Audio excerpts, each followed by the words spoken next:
Bom dia a todos meus amigos ouvintes do vlogger do Conde Lopes Villanueva. E eu vou tomar bastante seu tempo, porque apareceu um indivíduo aí, um desqualificado, chamado Hugo Cafasso, que bem poderia ser o Hugo Cagaço, porque ele fala muita besteira, refutando meus argumentos na entrevista que eu tive com um militante ateu, né? Inclusive vocês podem ver, vocês podem procurar, né? Que eu tive essa entrevista e que eu falei sobre a questão do cristianismo na história e no cristianismo, o aspecto sociológico do cristianismo, né? Em alguns pontos, como o cristianismo influenciou na evolução do pensamento científico moderno, como também em outras áreas do conhecimento, remodelando a civilização ocidental. Esse Cafasso aí, uma vez eu tive um debate com ele na internet, em que ora ele é amiguinho de neo-ateu, ora ele se identifica como Hare Krishna, né? A gente sabe que o movimento Hare Krishna nada mais é do que um produto da subcultura dos anos 60, né? Como quando aqueles ripongas, idiotas, devem mentais maconheiros foram importados da Índia, aqueles gurus charlatães, e o sujeito acha que tem uma religião de fato, né? Quando na verdade a gente sabe que muito dessas religiões orientais que foram destiladas para o Ocidente são tudo trapaça de gente que quer ganhar dinheiro a rodo, manipulando a consciência desses desajustados mentais. Bom, mas eu vou pegar alguns tópicos aqui em que o sujeito, e eu vou colocar aqui duas questões que eu vou provar aqui. Eu vou provar aqui. Eu vou provar que o senhor Ucafaz é burro, e eu vou provar que não, três. Vou pegar aqui. Vou provar que o Ucafaz é burro, é ignorante e é intelectualmente desonesto. Que eu vou pegar alguns tópicos, já que ele distorceu algumas palavras, né, que eu falei. Primeiramente, ele diz que eu acho, né, ou pelo menos tento justificar moralmente ou achar aceitável o que ocorreu na história do cristianismo com as cruzadas e com a Inquisição, né? E que eu estava dizendo que muito do que foi inventado sobre a Inquisição e as cruzadas é propaganda iluminista, né? E que eu, de certa forma, estaria falando que aquela sociedade tinha valores diferentes dos nossos, né? E que perseguir, matar e torturar pessoas é moralmente justificável. Ou seja, das duas uma, ou o Cafasso tem um problema de um problema cognitivo muito sério, ou ele é um analfabeto funcional e não consegue entender as palavras que foram ditas. Em nenhum momento eu justifiquei tortura, matança ou extermínio de qualquer povo, de qualquer cultura, né, em nome de alguma relação moralmente justificável. Muito pelo contrário, nos debates que eu tive com o Cafasso, ele justificava canibalismo, ele justificava sacrifícios humanos, ele justificava um bocado de porcaria em nome da preservação de uma identidade cultural. Ou seja, na cabeça do Cafasso, que se diz ser um religioso e ora ateu, né, a gente não sabe muito bem o que ele é, né, ele acha que um pressuposto cultural é absolutamente válido, ainda que isso necessariamente fira a dignidade essencial das pessoas.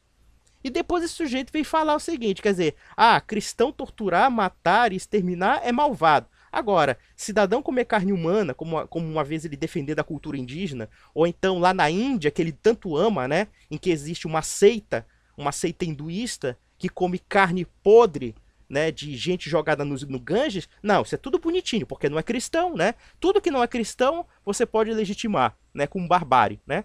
Barbárie é só monopólio de cristão na cabeça desse mentecapto, né? Primeiro de tudo, eu nunca justifiquei a tortura, nunca justifiquei matança, nunca justifiquei genocídio, muito pelo contrário. Eu, inclusive, na entrevista, falei que a Inquisição, como as Cruzadas, fizeram coisas extremamente condenáveis do ponto de vista moral. Muito pelo contrário, fizeram muitas coisas condenáveis. Mas eu expliquei historicamente como surgiram, né, esses fenômenos históricos. Ou seja, as cruzadas surgiram como uma reação a 3 séculos de ataques, saques, estupros e escravidão dos islâmicos. O norte da África foi totalmente destruído. O norte da África era cristão e acabou sendo islamizado, né? A Espanha foi dominada pelo islamismo. Portugal foi dominado pelo islamismo. Ou seja, dominada através da violência, através da invasão. E, inclusive, as cruzadas surgem como uma resposta tardia do cristianismo contra a expansão imperialista do islamismo. Mas é aquela história, cristão para esse filho da puta tem que se fuder. Para ele, se islamizasse toda a Europa, não teria problema, porque esse cara odeia cristão.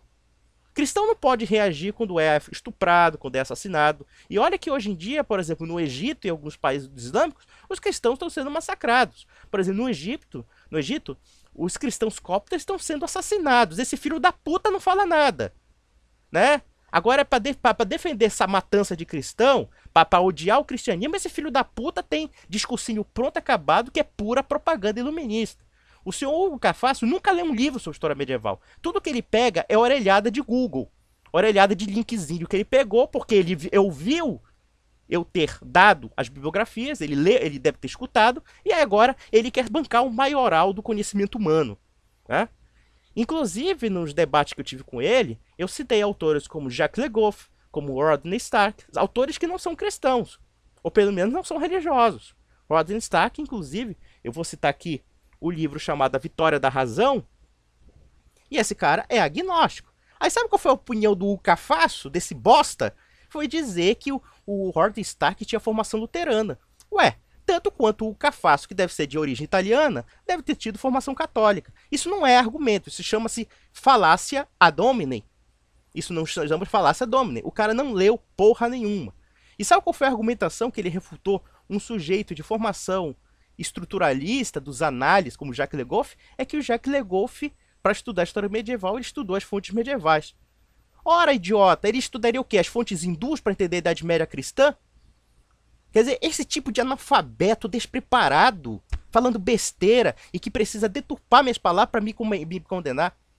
Em nenhum momento eu defendi a tortura da Inquisição. Eu expliquei que a Inquisição ela fazia parte de um componente de uma ordem estrutural social muito diferente da nossa e psicologicamente muito diferente da nossa. Isso não significa que eu legitime o que a Inquisição fez.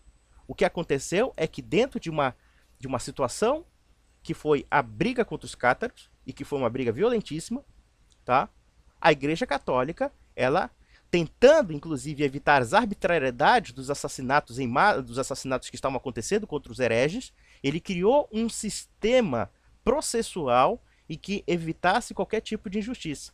E por falar em tortura, a Inquisição foi uma das instituições que menos utilizaram a tortura na história. A tortura era uma prática comum do direito penal europeu no século XIII, no século XIV. Né? E a Inquisição foi a primeira grande instituição que sendo, digamos, uma instituição de foro penal, em alguns pontos, né, aplicações penais, né, ou então dentro de... quer dizer, eles aplicavam a penalidade do crime de heresia, ou seja, pelo menos detectavam o crime de heresia. Ela foi uma das primeiras instituições da Europa que restringiram ao máximo o uso da tortura. Né? E isso não sou eu que estou falando, não, débil mental. É história, é documentação, pesquisa histórica de autores de vários matizes. Não são autores cristãos que falam isso, já que você tem bronquinha de cristão. Né? Então, quer dizer, ele veio dizer que eu tento justificar moralmente essas coisas. Meu amigo, vá ler. Você é burro, você não sabe interpretar o que as pessoas falam, ou então você é uma pessoa mal intencionada. Como de fato a grande maioria dos meus críticos são. Não sabem criticar nada. Né? Mas vamos às outras coisas, né? Ele falou dos perseguidos muçulmanos, coitadinhos, né? Os muçulmanos invasores perseguidos. Imagina, os muçulmanos invadem a Europa e eles são perseguidos, né? Então, quer dizer, ele dizendo que eu sou um puta, eu faço uma puta apelação para a desonestidade intelectual, argumentos manipulados e não sei o quê. Não, meu filho, eu apresento dados históricos, coisa que você não faz, coisa que você faz socorrendo-se no Google. Se o Google não existisse, você seria um analfabeto completo. Como o Google existe, então você pode fingir que não é, né? Mas vamos lá. Os perseguidos muçulmanos invasores. Primeiro de tudo, a Inquisição, ela não julgava os muçulmanos. Não era da jurisdição da Inquisição julgar pessoas de religião diferente. A Inquisição julgava pessoas que eram batizadas na Igreja Católica. As pessoas que, por exemplo, eram julgadas pela Inquisição de origem judaica e origem muçulmana, eram pessoas convertidas ao cristianismo. As pessoas que não eram convertidas ao cristianismo, elas não teriam, a Inquisição, ela não teria jurisdição sobre essas pessoas. Ou seja, a Inquisição só tinha jurisdição sobre católicos, né? O que houve no caso espanhol foi uma guerra religiosa em que os muçulmanos queriam dominar a sociedade espanhola e os católicos reagiram e reconquistaram seu próprio território, né? Coisa que você, naturalmente, um idiota, não sabe disso. Aqui, olha só. Diz que ele fala assim: o conde afirma que escolheu uma religião como verdadeira. Ao invés de assumir sua fé, ele quer vender a ideia de que será a única proposta coerente com a realidade. Ora, se eu acredito que o cristianismo é verdadeiro, naturalmente que eu vou acreditar também que isso faz parte da minha realidade e que isso reflete a própria realidade. Quer dizer, você acha que eu sou como você, que acha que ser Hare Krishna é apenas uma fé subjetiva sua? Tudo bem que você seja relativista e fique dando a bundinha para os neo-ateus porque você odeia o cristianismo, tá? Mas um cristão, por definição, um cristão, por coerência, é claro que ele vai defender os seus postulados de fé com verdadeiro, e não seria diferente. Ora, ou você também não está defendendo, você não está defendendo seus postulados também como algo verdadeiro? É claro que a verdade ela tem uma validade universal, isso é uma coisa óbvia, né, ô imbecil? Mas vamos lá, outro. O Conde afirma que a escolha a religião como verdadeira, tá, isso já foi falado. O pensamento científico seria um produto inconsciente da cultura cristã. É interessante que ele pega um autor britânico do século XX, chamado Alfred Whitehead, em que ele diz que o Whitehead, inclusive, causou uma polêmica entre os círculos de cientistas ao afirmar que a ciência ela é um produto da cosmovisão, ou pelo menos da teologia medieval. Ainda que ele afirme ser um produto inconsciente, o que é um produto inconsciente, imbecil? É o seguinte, os homens medievais, quando eles começaram a produzir o dito pensamento científico europeu, eles não tinham ideia de que aquilo surgiria com o pensamento científico europeu. Eles estavam construindo uma forma de estudar a natureza, né? Eles estavam construindo uma ideia da coisa, né? Ou seja, um método sobre como investigar a natureza. É claro, ou seja, você na verdade tentando me refutar, acaba confirmando o que eu estou falando. Você é tão burro do ponto de vista lógico que você não sabe nem construir um silogismo. Essa é o teu mal, né? Porque como você é hindu, ou pelo menos se diz hindu, você tem tanta paixão por aquelas aberrações filosóficas da Índia, que no final você tem raiva de Aristóteles. Como, aliás, quase todo Hare Krishna que eu conheço tem raiva de Aristóteles e tem admiração por Platão. E todas as merdas neoplatônicas, elas são originárias de muitas heresias e muita estupidez humana. Mas vamos lá. O pensamento científico seria... Ele diz assim, que eu disse que o pensamento científico era produto... Primeiro que eu nem me lembro se eu citei o Whitehead, né? Mas ele fala assim que eu era pensamento inconsciente da cultura cristã e imediatamente em seguida a ciência é produto da cosmovisão cristã. Isso nada mais é lógico, né, meu filho? Se é um produto inconsciente de uma cultura, é porque ela de alguma forma faz parte dessa cultura, né, filho? Você é tão burro assim, pode se contradizer e você não percebe nem a contradição? E veja, quando eu falei que era produto da cosmovisão cristã, eu estou me baseando em Rodney Stark. Como também em vários outros aqui que eu citaria aqui, que seria uma perda de tempo, porque você não lê mesmo, né? Mas que eu poderia ter citado aqui, entendeu? Como, aliás, eu citei toneladas de livros para você e você querendo refutar a realidade, né? Você tem um problema sério com a realidade. Faz o seguinte, dá um tiro na tua cabeça e quem sabe você chega ao Brahman hinduísta, né? Você acaba com o seu eu e pronto. Você não precisa nem fazer um esforço físico ou um esforço intelectual, né? Para chegar ao Brahman. Então, enfoque-se, né? Mas vamos lá.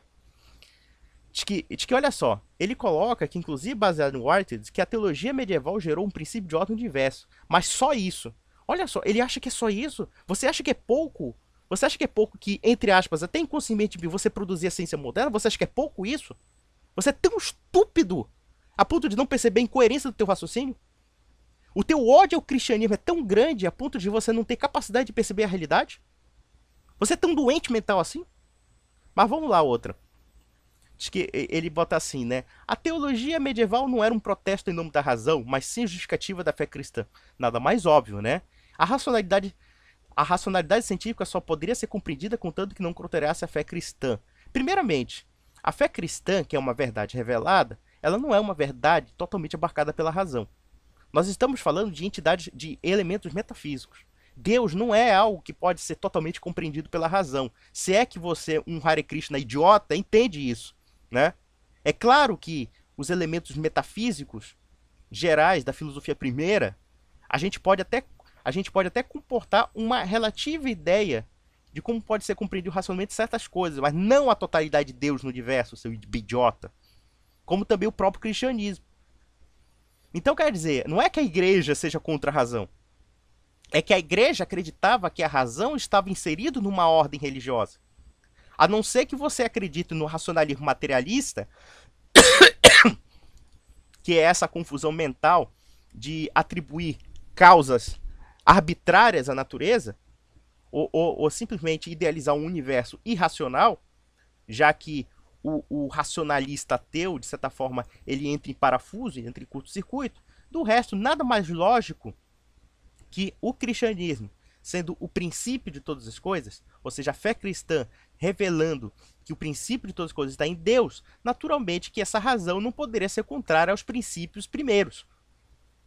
Então, na verdade, isso é muito mais lógico e racional do que você imagina, seu careca débil mental, seu Hare Krishna vendedorzinho de pulseira de rua, seu Zé Ninguém, seu Zé Ruela.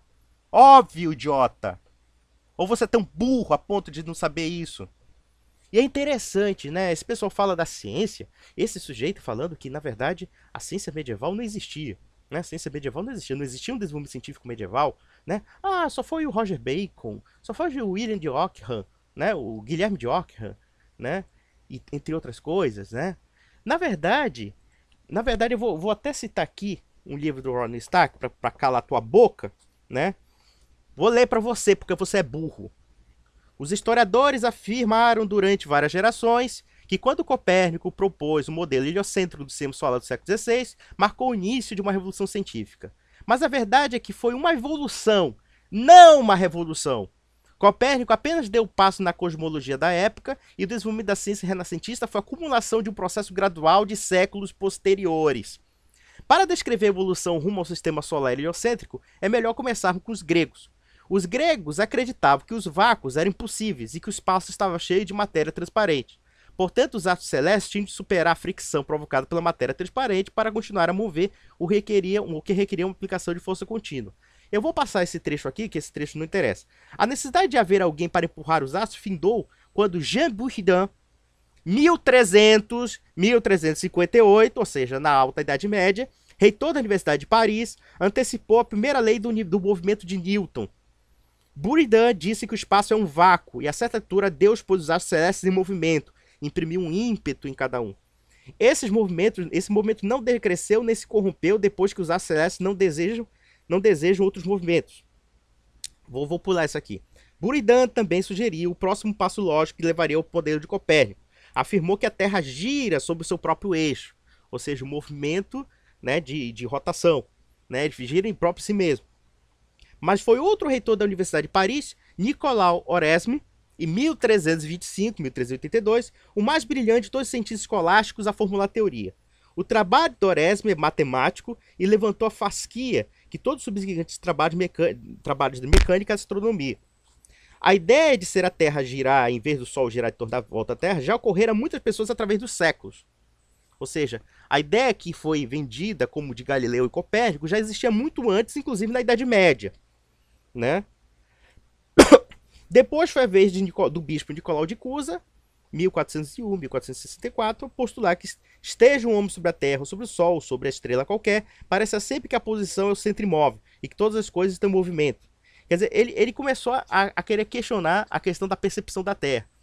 Isso aqui porque eu não estou lendo sobre a questão do ensino universitário medieval europeu, coisa que vai muito além da tua cabeça de jumento. Vamos lá. Outra questão. O Hugo Cafasso confunde técnica com conhecimento científico. Quando ele fala, por exemplo, da dita ciência hindu, ou da chamada ciência chinesa, ou que pode ser ciência islâmica, que era, entre aspas, muito mais avançado do que os europeus, o que ele chama de ciência, na verdade, é técnica. O que é uma técnica? A técnica é um procedimento tecnológico, mas não quer dizer que necessariamente você sabe explicar esse procedimento. Um homem de uma idade antiga que fundia o cobre com o ferro e gerava... Não, desculpa, o estânio com o ferro e gerava o cobre, se não me engano. Agora não sei. Pô, agora fudeu. Mas sim, uma pessoa que, por exemplo, criasse uma certa tecnologia, ele não sabia explicar fundamentalmente o que era aquela tecnologia. Né? Por mais que os hindus, por mais que os muçulmanos tentassem criar algum simulacro de ciência, algum esquema científico, eles nunca chegaram a completar esse conhecimento. E é interessante, a ciência árabe e a ciência hindu são tão lindas e maravilhosas que a Índia está naquela merda até hoje. Aquela Índia que o pessoal toma banho no Ganges como se fosse o rio Tietê. Imagina você, paulista, achando que o rio Tietê é sagrado. Essa é a Índia que acha que o rio Ganges, que é o rio sagrado, onde se joga cadáver, se joga bosta, Né? Se joga tudo que não presta, os negros tomam um banho lá achando que é sagrado. Né? Quer dizer, esse é o conceito de civilização maravilhosa do Hugo Cafasso. Né? Ou o conceito da sociedade de castas lá, em que o sujeito está comendo merda até hoje e ninguém faz um ato de caridade contra ele, a favor dele, justamente porque, claro, aquilo ali é uma condição sine qua non, uma condição natural dele. Né? Dentro da sociedade de castas existe um determinismo aí. E por mais que o Cafasso negue essas histórias, porque ele é um safado, um vigarista, e você sabe que muitos desses hare são treinados para mentir, porque eles são uma seita, é claro que o seu Cafasso vai mentir, ele não vai contar a realidade.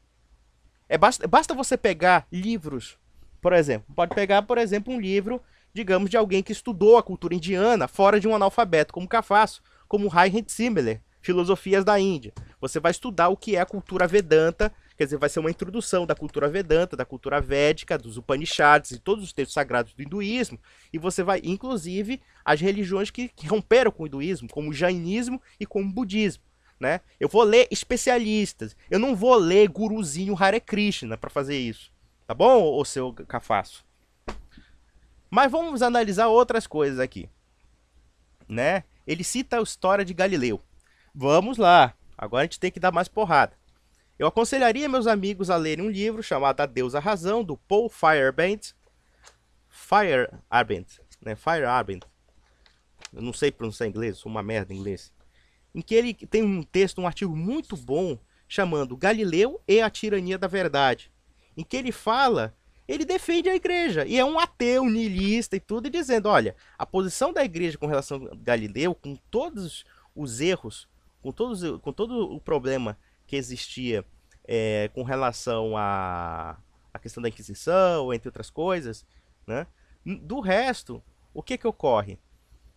O Feyerabend dá razão à igreja que pedia cautela ao Galileu, porque você está falando de conhecimento científico, né? Você tem que apresentar provas do conhecimento científico, e o Galileu era um baita de um trapaceiro. O Galileu não apresentava prova alguma, né? Para alguém, sabe como é que ele queria provar, por exemplo, que a Terra gira em torno do Sol, e dizendo que o Sol era o centro do universo? Ele queria provar através das marés. Isso hoje em dia é uma piada, isso não é nem teoria, né? Quer dizer que o Galileu se apegou a uma ideia e queria impor a ideia a todo custo sem provar nada para a comunidade científica e a comunidade clerical. Foi isso que aconteceu de fato. E a punição desse cara foi uma punição risível. Você viver na casa do cardeal comendo do bom e do melhor e fazendo ciência, né? E só com a única promessa de que você pare de ser teimoso e fique um pouquinho calado, essa foi a punição do Galileu. Né? E aí que essas bichonas aí, tipo Cafasso, ficam Galileu, Galileu, nunca leu porra nenhuma e fica falando merda. Fica falando besteira. Bom, quando eu disse que os conceitos da ciência moderna, e inclusive o próprio Alfred Whitehead fala, o pensamento europeu, que difere, por exemplo, inclusive da concepção hinduísta, da concepção islâmica, é porque a cosmovisão cristã, ela se tornou muito mais propícia à formação de um pensamento científico do que propriamente a cultura islâmica e a cultura hindu. E isso é refletido pelo próprio domínio da Europa sobre o mundo. O mundo europeu conquistou o quê? A civilização europeia conquistou o mundo por quê? Pela tecnologia e pela razão científica. Em grande parte. Claro que não foi só isso. Né? As instituições da Europa eram superiores à do islamismo e do hinduísmo. Né? Em muitos pontos, a Europa era superior a praticamente todo mundo em matéria de cultura. É claro que na Idade Média, com a precariedade, com a situação da invasão bárbara, com a decadência do Império Romano, né, com a invasão islâmica também, que prejudicou muito o desenvolvimento do Ocidente, né? É claro que houve uma época de queda, né? Mas o europeu foi inteligente o suficiente, não somente desenvolver o pensamento científico e desenvolver o pensamento racional e desenvolver a moral, a civilização e as instituições, como soube absorver dos árabes, dos hindus, tudo aquilo que havia de bom e jogava o resto na lata do lixo. Ou seja, eles peneiraram essas civilizações, essas culturas. E vem esse New Agezinho aí, riponga aí falando merda. Vamos lá. Então quer dizer, ele dizendo que o mundo árabe teve mais influência na ciência, né? O mundo árabe, ou o mundo, sei lá, o mundo árabe, o mundo hindu, né? É claro que a civilização árabe, as civilizações não tiveram contribuições científicas. Isso ninguém vai negar. E eu não neguei isso. O que eu estou dizendo é que O que os árabes entendiam como ciência e o que os hindus entendiam como ciência é bem diferente do mundo europeu. Porque, na verdade, a ciência aí, basicamente, era próximo de uma concepção tecnicista. Ou seja, uma concepção prática. Não chegava a ser uma teoria propriamente dita. Não totalmente bem fundamentada, como a civilização da Europa. Né? Tanto é verdade que a ciência europeia acabou predominando sobre o mundo. O islamismo, inclusive, tem um problema muito sério em aceitar o conceito de ciência. Por quê?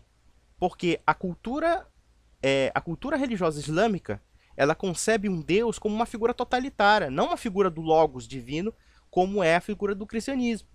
Ou seja, Deus, tudo é vontade de Deus. Deus não se sujeita à lei da natureza, né? Então por que eu vou estudar a lei da natureza se Deus pode mudar qualquer coisa, se Deus é tudo é vontade divina? O hinduísmo também não é propício à ciência.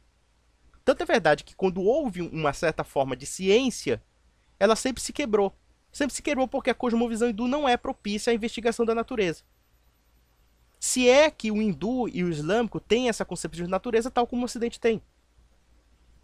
Imagina uma cultura que é totalmente animista, em que os fenômenos da natureza se confundem com os fenômenos dos deuses, como é a grande parte das culturas pagãs. Obviamente que você não vai desenvolver um pensamento científico. E esse idiota desse cafaço não sabe o que é um pensamento científico. Em suma, meus amigos, eu acho que eu vou terminar por aqui. E parece que o nosso amigo aí que vai criar 3 respostas diferentes. Você pode ter certeza, Cafaço? Olha aqui pra ti, olha, Cafaço. Você acha que eu vou perder tempo com um idiota como você? Eu só vim aqui pra te desmoralizar de vez porque eu já consegui provar 3 coisas. Que tu és desonesto, que tu és burro e que tu és ignorante. Então vamos lá. Consegui provar esses 3 desafios. E tenho dito.